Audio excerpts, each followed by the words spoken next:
Ngayon, titikman natin itong sandwich ng ginawa ng aking friend. Kasi magkakaroon na siya ng kanyang online store.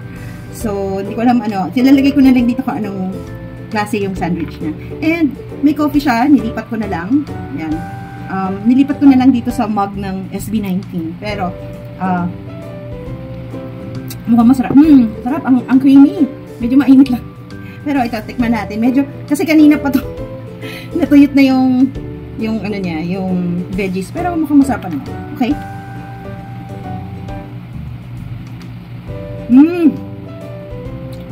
Ang tanda ng ano niya, meat. And so, kasi kailangan ko lang siyang initin dahil kanina pa ito binigay.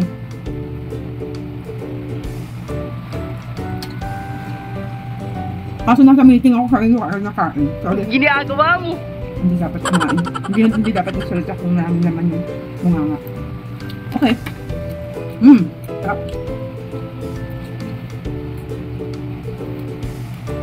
Ang sarap. Ano ba nilagay mo dito, Lisa? Masarap siya. I-share ko to sa sister ko para malaman niya masarap din. Okay? Subscribe to my YouTube channel, Hampas Lupong Burgis, and follow me on Twitter and here in TikTok. And also, lagay ko dito yung pangalan ng online store ng friend ko. Lisa, thank you so much. And I hope mag-open na soon yung business mo kasi sobrang sarap siya. Especially yung coffee, saka itong sandwich. 5 stars. Thank you.